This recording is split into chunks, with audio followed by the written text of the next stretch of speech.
Der Sturm kam wie Gottes Zorn und verschluckte die Prärie in Weiß. Sarah Garrett kämpfte sich durch hüfthohen Schnee zum Stall vor, das Schultertuch ihrer Mutter steif gefroren ihre Schultern.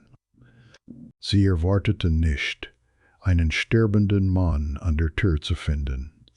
Aber andererseits hatte sie vor 2 Jahren aufgehört, Freundlichkeit von der Welt zu erwarten. Der Fremde lag zusammengekrümmt im Schneewehen, sein Mantel dunkel vor Blut, eine Schusswunde.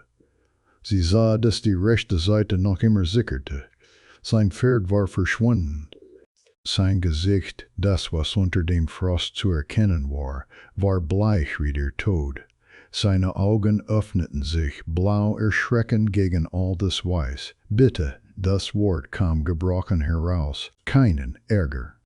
Sarah kniete sich in den Schnee, ihre Hände schon taub. Letzte Woche hatten die Frauen der Stadt die Straßenseite gewechselt, ihr auszuweichen. Gestern hatte Daniel gefragt, warum die Menschen so gemein seien. Damals hatte sie keine gute Antwort gehabt. Jetzt auch nicht. Aber sie wusste, was es bedeutete, in der Kälte zurückgelassen zu werden. Still, sagte sie, hakte ihre Arme unter seine Schultern. Ich habe schon mehr Ärger, als ein sterbender Cowboy noch hinzufügen könnte. Sie schleifte ihn zur Hütte, hinterließ eine Blutspur im Schnee. Ihr Rücken schrie, ihre Beine brannten. Der Wind versuchte, sie beide wegzureißen. Drinnen stand ihre Mutter Emma am Feuer, Daniel neben ihr. Sie starrten. Hilf mir, ihn zum Herd zu bringen, befahl Sarah und trat die Tür gegen die heulende Dunkelheit zu. Wir lassen keine weitere Seele in diesem gottverlassenen Winter erfrieren. Emma bewegte sich zuerst, griff nach Decken.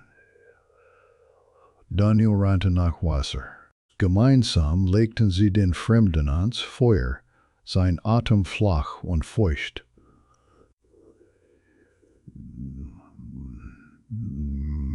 Sarah betrachtete sein Gesicht. Starke Knochen, wettergegerbte Haut, eine Narbe durch eine Augenbraue. Ein hartes Leben stand dort geschrieben, aber wessen Leben war nicht hart? Sie begann, seinen Mantel aufzuschneiden. Die Kugel steckte noch drin.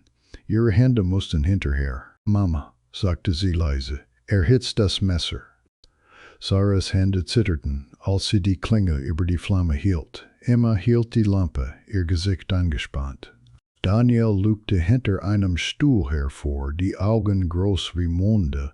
Der fremde Kohl, wie im Fieber murmelte, lag bewusstlos auf dem Tisch. Sein Hemd war aufgeschnitten. Die Wunde klaffte rot und wütend.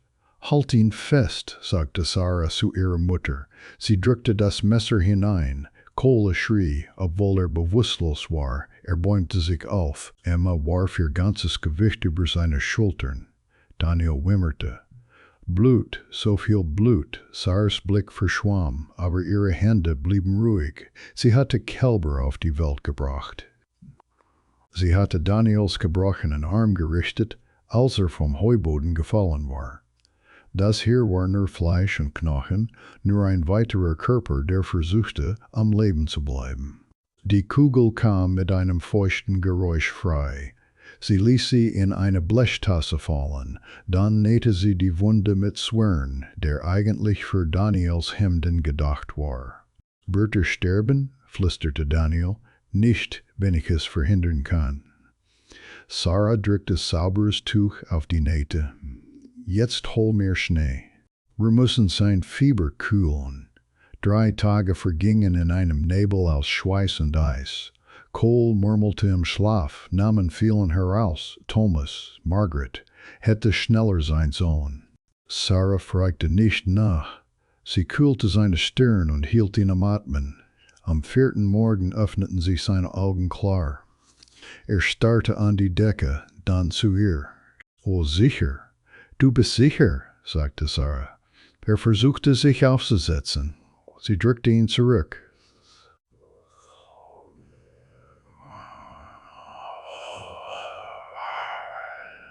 Sei nicht dumm. Du reißt die Nähte auf. Warum hast du mir geholfen? Seine Stimme war rau wie Flusskiesel.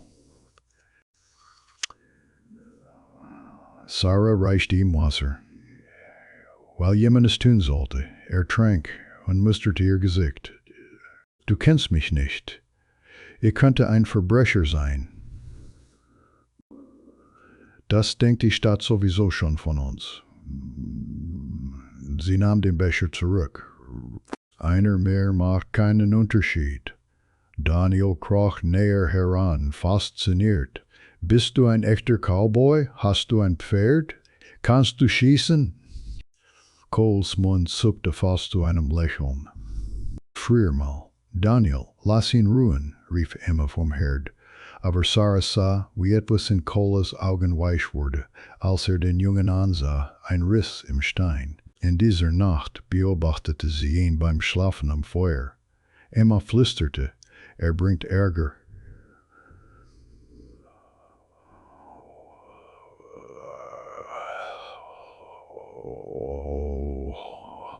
Die gute oder die schlechte Sorte, ich weiß es noch nicht. Sarah antwortete nicht. Hoffnung war gefährlich. Aber es war so lange her, seit sie etwas anderes als Kälte gespürt hatte. Anfang Februar kam das Tauwetter, Wasser tropfte von den Dachrinnen. Schlamm zeigte sich durch den schmelzenden Schnee. Cole saß am Tisch, seine Kraft kehrte zurück und beobachtete Sarah beim Kochen dünner Hafergrütze. Daniel plauderte von einem Fuchs, den gesehen hatte. Emma nähte am Fenster. Es fühlte sich fast wie eine Familie an. Wohin wolltest du? Fragte Sarah. Vor dem Sturm Coles Kiefer spannte sich an. Nirgendwohin Bestimmtes. Nur weg. Weg von was? Schwieg lange. Dann, ich habe vor 3 Jahren auf einer Ranch in Wyoming gearbeitet. Guter Mann, der Besitzer. Thomas Garrett. Sarahs Löffel hielt inne. Garrett, keine Verwandtschaft zu euch, nehme ich an. Häufiger Name. Cole starrte auf seine Hände. Claimjumper kamen eines Nachts, haben Thomas erschossen. Ich habe versucht, sie aufzuhalten. Das hier habe ich dafür bekommen. Berührte seine Seite. Seitdem sehe ich herum.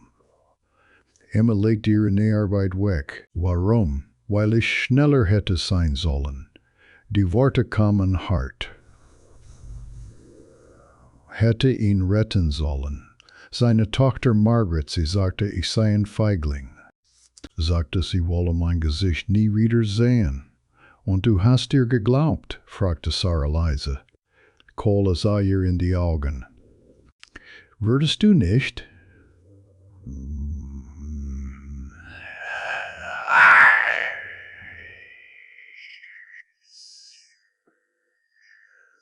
Würdest du nicht? Meine Mutter hat einen Mann namens Jack geheiratet. War charmant, nett zu Daniel. Wir dachten, sie schluckte. Wurde wegen Pferdediebstahl gesucht.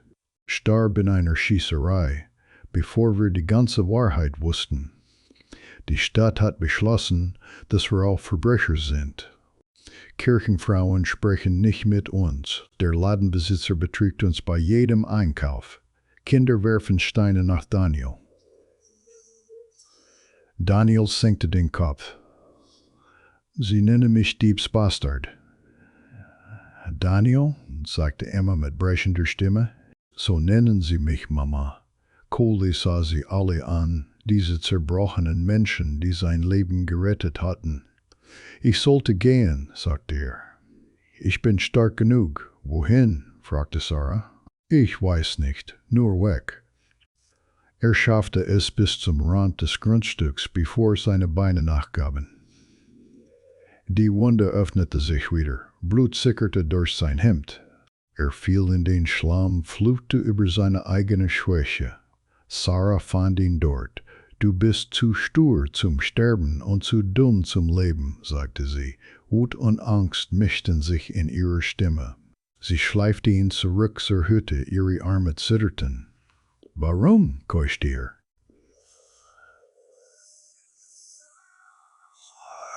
Warum kümmerst du dich? weil ich es satt habe, Menschen zu verlieren. Die Worte brachen aus ihr heraus, weil du uns ansiehst, als wären wir Menschen. Weil Daniel seit 2 Jahren nicht mehr gelächelt hat, bis du kamst. Reicht das?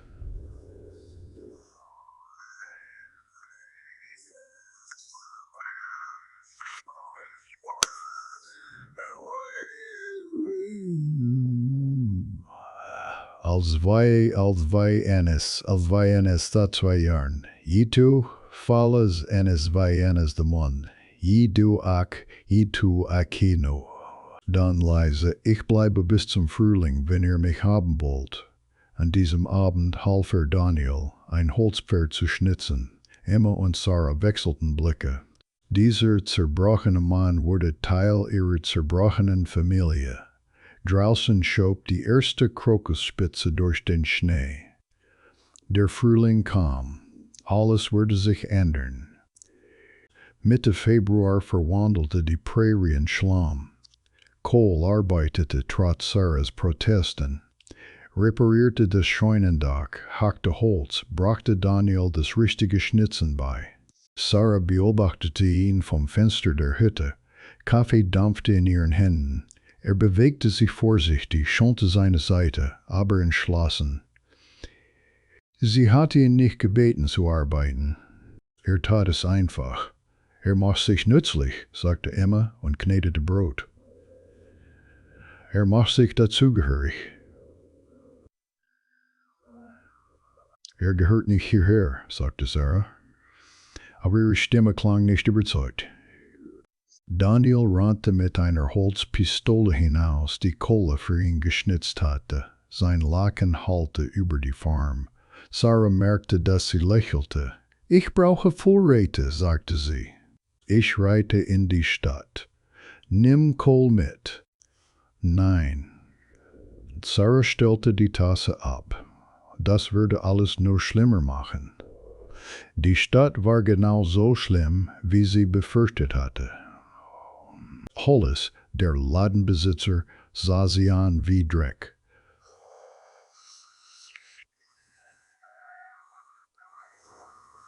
Sonst nichts. Er schob einen kleinen Beutel zu ihr. Hinter ihr stiegen die Preise. Frauen flüsterten laut genug, dass man es hörte. Hab gehört, sie hat einen fremden Mann aufgenommen.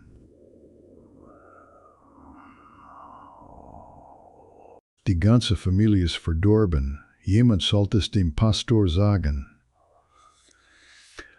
Sarah nahm das Mehl und ging. Sie weinte erst, als sie halb zu Hause war.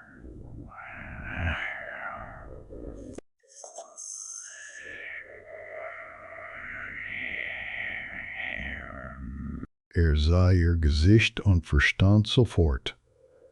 Nichts Neues, sagte sie und trug das Mehl hinein, ihre Hände zitterten. In dieser Nacht konnte sie die Tränen nicht stoppen. Emma hielt sie. Daniel fragte, ob er etwas falsch gemacht habe. Nein, Schatz, du bist perfekt.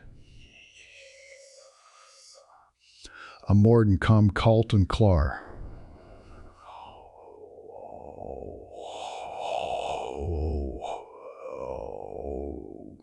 Ich bin vor dem Abendessen zurück. Wohin gehst du? Verlangte Sarah zu wissen. Er antwortete nicht. Er kam Stunden später zurück mit Mehl, Salz, Kaffee und Stoff für Daniels Kleidung. Sarah starrte auf die Vorräte, dann auf Coles leere Pistolentasche. Wo ist deine Waffe? Verkauft. Diese Waffe hat dich am Leben gehalten. Du hast mich am Leben gehalten. Cole sah ihr in die Augen. Lass mich etwas zurückgeben. Sarah wollte ihn anschreien, ihn einen Narren nennen, aber die Worte blieben stecken, denn niemand hatte je etwas für sie geopfert. Danke, flüsterte sie. In dieser Nacht trug Daniel Coles Hut und übte seinen Cowboy-Gang. Emma sagte zu Sarah, dieser Mann liebt dich. Das weißt du, oder? Sarahs Herz hämmerte. Sie wusste es. Gott helfe ihr. Sie wusste es. Kohl brachte Sarah das richtige Reiten bei, auf der Wiese. Seine Hände korrigierten ihren Griff an den Zügeln, Finger streiften ihre. Keiner zog sich zurück. So? Fragte sie, der Atem stockte. Genau so. Seine Stimme war tiefer als sonst. Du bist ein Naturtalent. Sie arbeiteten nun Seite an Seite, Zäune reparieren, Gemüse pflanzen, den Brunnen prüfen. Ihre Gespräche wurden länger, ehrlicher. Sarah lachte über seinen trockenen Humor. Kohl merkte, dass seit Jahren kein echtes Lachen mehr gehört hatte. Daniel überbrückte die Kluft zwischen ihnen, verehrte Kohl mit der reinen Hingabe eines Kindes. Erzähl mir von Montana. Darf ich morgen mit dir reiten? Kohl wurde weicher auf eine Weise, die Sarah nicht für möglich gehalten hatte. Er erzählte Geschichten am Feuer, ließ Daniel bei den Arbeiten helfen, strich ihm gedankenverloren übers Haar. Eines Nachts fand Sarah ihn auf der Veranda, den Blick zu den Sternen gerichtet. Sie setzte sich neben ihn, ohne zu fragen. Kann nicht schlafen. Worüber denkst du? Kohle schwieg so lange, dass sie dachte, er würde nicht antworten. Dann Margaret, Thomas' Tochter. Wir waren verlobt, als die Claimjumper kamen. Ich bin eine Sekunde erstarrt, aber diese Sekunde erschluckte schwer. Thomas starb.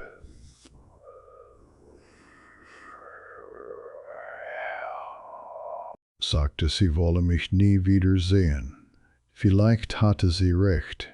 Feiglinge verkaufen nicht ihre einzige Waffe, einen Jungen zu ernähren, den sie kaum kennen. Feiglinge laufen weg. Sie drückte seine Finger. Du bist geblieben. Kohl sah sie an, als wäre sie Sonnenlicht nach Jahren in einer Höhle.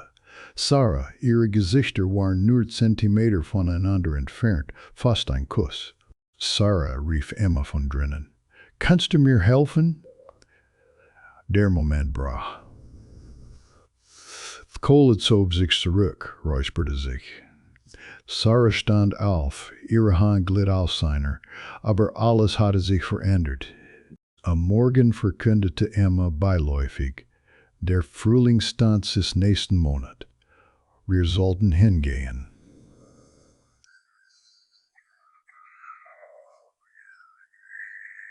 Nein, Sarahs Antwort kam, sie werden uns nie akzeptieren.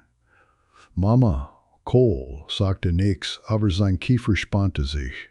Er begann zu verstehen, dass Verstecken sie nicht retten würde, nur offener Widerstand. Ende März brachte Wärme, aber auch Gewitterwolken.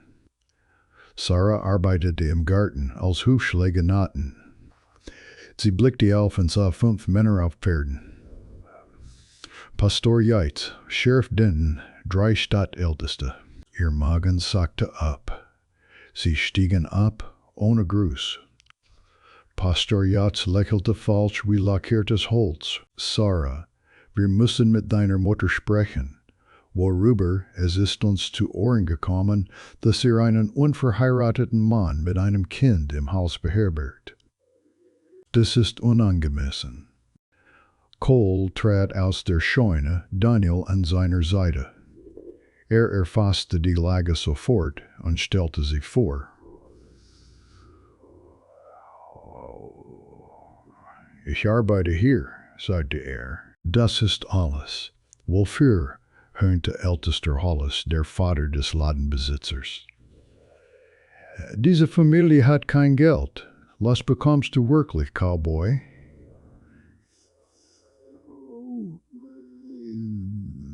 Sarah stellte sich dazwischen. Er hilft auf der Farm.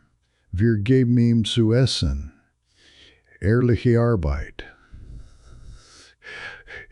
Ist es das? Pastor Yates' falsche Freundlichkeit verschwand. Eine zweifach ruinierte Frau und ihre Tochter, die mit einem fremden Mann zusammenleben, das Kind verderben mit Sünde. Wie könnt ihr es wagen? Begann Emma.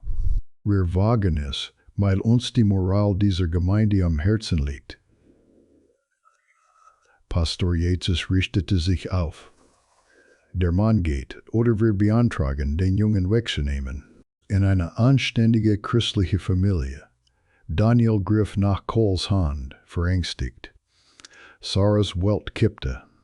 Das könnt ihr nicht, flüsterte sie. Wir können. Und wir werden. Sheriff Denton sah unbehaglich aus, widersprach aber nicht. Cole, so heißt du da? Du hast 3 Tage. Geh, oder ich werfe dir Landstreicherei und sittliche Verderbnis vor. Ihr würdet wirklich ein Kind von seiner Familie trennen. Coles Stimme war gefährlich leise.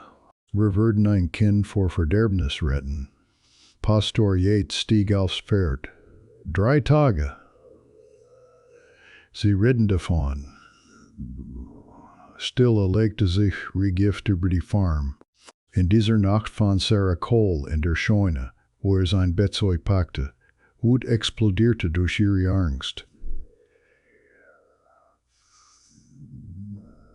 Beweist ihnen, dass du ein Herumtreiber bist, der nimmt und verschwindet. Ich lasse nicht zu, dass sie Daniel nehmen. Coles Stimme brach. Ich werde nicht der Grund sein, dass ihr alles verliert.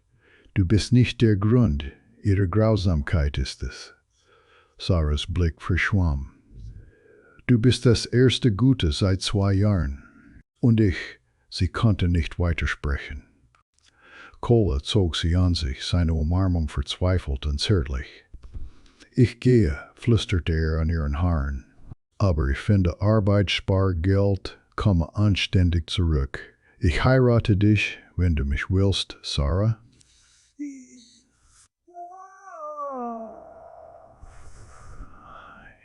Ich schwöre es. Sie zog sich zurück, suchte sein Gesicht. Versprich es. Ich verspreche es. Aber Versprechen, hatte Sarah gelernt, bedeutete nichts gegen eine grausame Welt. 2 Tage bis Cole gehen würde. Sarah stand bei Tagesanbruch auf der Veranda und blickte zur Scheune, wo ihre Geschichte begonnen hatte. Drinnen sattelte Cole die Stute für seine Reise. Daniel verweigerte das Frühstück. Emma bewegte sich wie ein Geist. Die Hütte fühlte sich wie ein Grab an. Sarah hatte nicht geschlafen. Sie hatte alles noch einmal durchlebt. Cole im Schnee finden, sein erstes Lächeln für Daniel, seine Hand an ihren auf den Zügeln, sein Versprechen zurückzukehren. Wie war aus einem Fremden in 3 Monaten ihre ganze Welt geworden? Die Antwort kam klar, weil sie gesehen hatte. Wirklich gesehen. Wenn alle anderen wegsahen, sah sie an und entschied sich zu bleiben. Etwas kristallisierte in ihrer Brust. Kalte Gewissheit wurde zu heißer Entschlossenheit. Sie war ihr Leben lang vor Urteilen davongelaufen, sich versteckt, klein gemacht, sich für ihre Existenz entschuldigt. Aber Cole hatte sich nicht versteckt. Er hatte sich zwischen sie und den Pastor gestellt, seine Waffe, seinen Stolz, seine Sicherheit geopfert. Er war bereit zu gehen, sie zu schützen. Was hatte sie geopfert? Wofür hatte sie gekämpft? Sie hatte die Stadt ihr ganzes Leben bestimmen lassen. Nicht mehr. Sarah marschierte in die Scheune. Warte. Cole blickte vom Sattel auf. Sarah, nein. Du wartest. Sie riss ihm die Zügel aus der Hand. Ich reite in die Stadt. Geh nicht, bis ich zurück bin.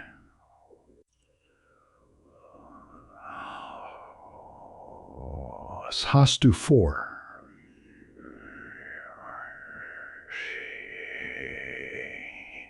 Sie küsste ihn schnell heftig. Dann ritt sie, ihr Herz hämmerte, aber ihr Rücken war gerade.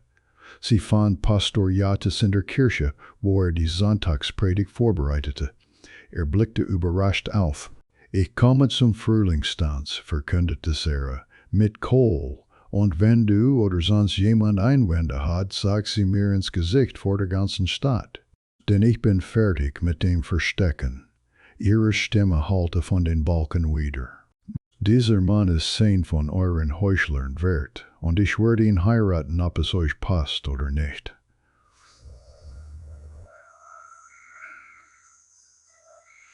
Pastor Jades schnappte nach Luft wie ein Fisch auf dem Trocknen.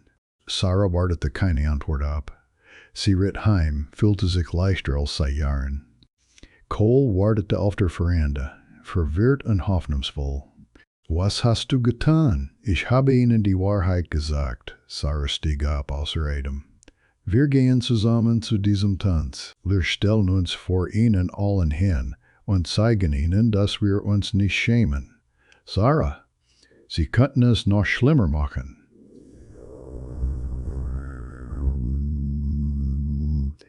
Wir haben es schon so schlimm gemacht, wie sie konnten. Sie nahm sein Gesicht in beide Hände. Jetzt entscheiden wir, wie wir leben, trotz ihnen. Cole suchte ihre Augen. Dann lächelte er. Echt und voll und schon, also gut. Oh, balde. Untolde.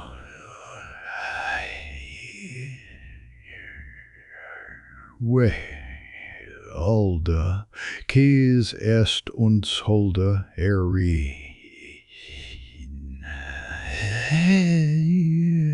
Emma lachte unter Tränen. Draußen brachen die Wolken auf, Sonnenlicht strömte herein. Der Frühling kam, und sie würden ihm gemeinsam begegnen. Sarah trug das Hochzeitskleid ihrer Mutter, ungeändert, schlicht, cremefarben, wunderschön. Cole borgte ein sauberes Hemd von altem Mr. Henderson. Daniel hielt Coles Hand fest, als sie dem Gemeindehaus entgegengingen. Gespräche verstummten. Jeder Blick wandte sich ihnen zu. Manche Gesichter zeigten Abscheu, andere Neugier. Sehr wenige etwas wie Respekt.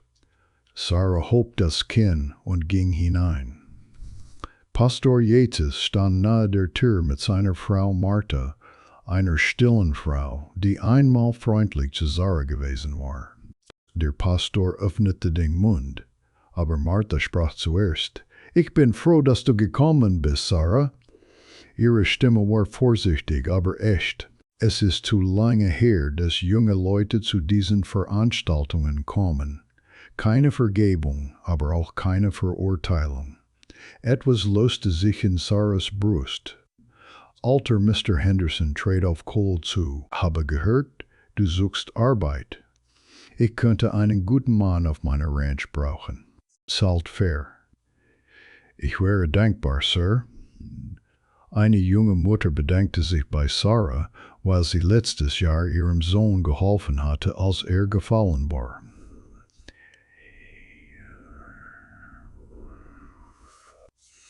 Der Schmied nickte Cole zu. Mann zu Mann. Nicht jeder wurde weich. Mr. Hollis und mehrere Familien hielten Abstand, Gesichter hart, aber genug Risse entstanden, dass der Abend erträglich wurde, fast angenehm. Dann begannen die Geigen. Cole räusperte sich. Ich kann keinen Deut tanzen, ist mir egal. Sarah streckte die Hand aus. Auf der Tanzfläche, umgeben von Menschen, die sie gemieden hatten, spürte Sarah, wie etwas in ihr aufbrach. Nicht die Akzeptanz der Stadt, die blieb brüchig, bedingt, sondern ihr eigenes Gefängnis aus Scham. Sie war frei, ob sie es guthießen oder nicht. Sie war frei. Du hattest recht, flüsterte Cole und trat ihr auf die Füße. Hier mit dir zu stehen ist jeden Preis wert. Sarah lachte. Daniel klatschte mit. Emma tupfte sich die Augen, lächelte. Sogar einige Städter wippten mit den Füßen. Es war kein Wunder, die meisten blieben befangen, unsicher, aber das Eis war gebrochen. Überleben schien möglich, dazu gehören schien vorstellbar. Als der Tanz endete, trat Sheriff Denton heran. Sarah spannte sich, aber er tippte nur in seinen Hut. Cole, Mr. Henderson, meint es ernst mit der Stelle. Du solltest mit ihm reden. Keine Freundschaft, aber Anerkennung. Kohli hatte jetzt einen Platz hier. Sie alle hatten einen. Auf dem Heimweg unter Sternen. Daniel zwischen ihnen, ihre Hände schwingend, erkannte Sarah, dass sie die Zustimmung der Stadt nicht brauchte. Sie hatte Koas Liebe, die Kraft ihrer Familie und ihren eigenen Mut. Das reichte. Das war alles. 2 Wochen später kleidete der späte April die Prärie in Wildblumen. Cole arbeitete nun auf Hendersons Ranch, ritt jeden Abend heim. Sarah pflegte einen wachsenden Garten. Bohnen, Kürbis, Tomaten strebten der Sonne entgegen. Daniel übte das Lassewerfen am Zaunpfosten. Emma summte beim Wäscheaufhängen. Die Hütte, einst nur ein Ort zum Überleben, fühlte sich wie ein Zuhause an. Sarah und Cole gingen nun öffentlich miteinander. Sonntag spazieren, eine Hochzeit im Sommer planen. Die Behandlung durch die Stadt blieb gemischt. Manche Familien wurden warm, andere blieben kalt, aber die Garretts lebten nicht länger in Angst. Sie hatten sich einen Raum erkämpft, um zu existieren, zu lieben, zu gedeihen. Eines Abends bat Cole Sarah, mit ihm zur Scheune zu gehen, dorthin, wo alles begonnen hatte. Der Frühling hatte alles verwandelt. Grünes Gras, wo Schnee geweht hatte, warme Luft, wo Wind geheult hatte. Läden, wo Tod gewesen war. Cole zog etwas aus der Tasche. Einen Hohlring, den geschnitzt hatte, eingelegt mit einem kleinen Türkis, den am Bach gefunden hatte. Ich besorge dir irgendwann einen richtigen, sagte nervös wie ein Junge. Dieser ist richtig, Sarahs Augen brannten. Ist aus diesem Land gemacht, von deinen Händen, für unser gemeinsames Leben. Schob ihn auf ihren Finger. Sie küssten sich, während die Sonne unterging und die Prärie golden und rosa färbte. Daniel johlte aus der Hütte. Emma rief zum Abendessen. Das Leben ging weiter, einfach hart schön. Später, als die Sterne erschienen, standen Sarah und Cole vor ihrer kleinen Farm. Die Hütte leuchtete im Lampenlicht. Rauch stieg aus dem Schornstein. Das Scheunendach stand fest. Wildblumen tupften den Hof wie Versprechen. Danke, flüsterte sie. Wofür? Dass du geblieben bist. Dass du uns gewählt hast.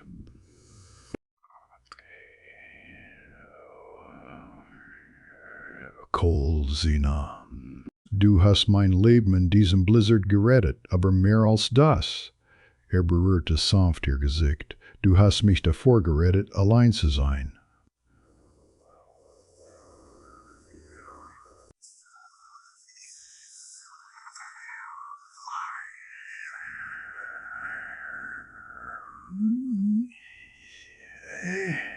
Und es war wahr. In einem harten Land unter harten Menschen hatten 2 verwundete Seelen gefunden, woran sie nicht mehr geglaubt hatten. Nicht Akzeptanz von allen, aber Akzeptanz voneinander. In dieser kleinen, wilden Liebe bauten sie etwas, das der Prärie-Wind nicht wegwehen konnte. Eine Familie nicht aus Blut, sondern aus Wahl, nicht aus Vollkommenheit, sondern aus Anwesenheit. Und als der Frühling kam, wie es immer tut, standen sie noch immer zusammen.